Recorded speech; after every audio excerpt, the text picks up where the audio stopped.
Hello বন্ধুরা, তোমরা সবাই কেমন আছো? আশা করছি সবাই ভালো আছো, আমিও ভালো আছি।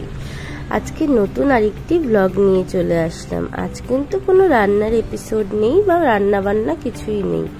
আজকে আমরা কিন্তু যাচ্ছি একটা দারুণ জায়গায়। কোথায় যাচ্ছি বলো তো? আজকে গণেশ চতুর্থী। গোয়াতে এই গণেশ চতুর্থী অনেকটা কলকাতার দুর্গাপুজোর মতনই হয়ে থাকে। আজকে রান্না বান্না নেই, আজকে আত্মীয় স্বজনদের বাড়িতে নেমন্তন্ন, শুধু ভরিভোজ করার পালা। তো আমি আর আমার কর্তামশাই বেরিয়ে গেছি সেই উদ্দেশ্যে। আজ যাচ্ছি আমি একটা ফ্রেন্ডের বাড়িতে, তার বাড়িতে গণেশ পুজো, তাই নেমন্তন্ন করেছিল। সেই কারণে আমরা দুজনে সেজে গুজে নিয়ে বেশ বেরিয়ে পড়লাম তার উদ্দেশ্যে। দেখো, আমি এই ভিডিওটা করার উদ্দেশ্য দেখাচ্ছিলাম গোয়ার যেই রাস্তাঘাটগুলো কত পরিষ্কার, কত সুন্দর, চারিদিকে গ্রিনারি, দারুণ সুন্দর লাগে। তো দেখো, আমরা কিন্তু ফ্ল্যাটের বাইরে পৌঁছে গেছি। আমার বর ওখানে এন্ট্রি করাচ্ছে। অ্যাকচুয়ালি এখানে সব জায়গায় এন্ট্রি করিয়েই তারপরে ফ্ল্যাটে যেতে হয়। তো এন্ট্রি করিয়ে আমাকে বলছে তাড়াতাড়ি বসো, যেতে হবে।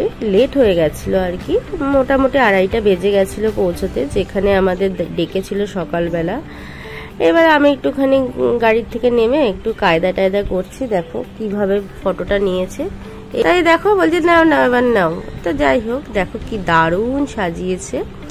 অনেকক্ষণ ধরে খুঁজে খুঁজে বের করেছি ফ্ল্যাটটা। যাই হোক, দেখো গণপতি বাপ্পা দারুণ সুন্দর সাজিয়েছে। এখানে কলা, মোদক, অনেক সুন্দর সুন্দর জিনিস দিয়ে ঠাকুরকে দিয়েছে প্রসাদ। এইদিকে খাবার দাবারের আয়োজন করেছিল এবং খাওয়া দাওয়া করে নিয়েছি।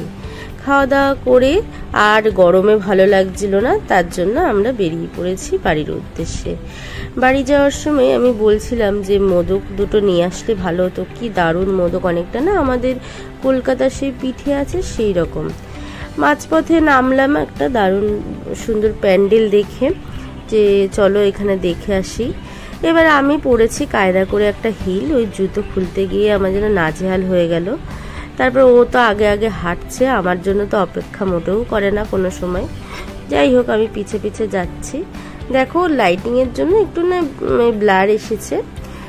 তারপরে ওখানে ঘুরে টুরে একটুখানি রেস্টুরেন্টে খাওয়া দাওয়া করে বেরিয়ে পড়লাম বাড়ির উদ্দেশ্যে।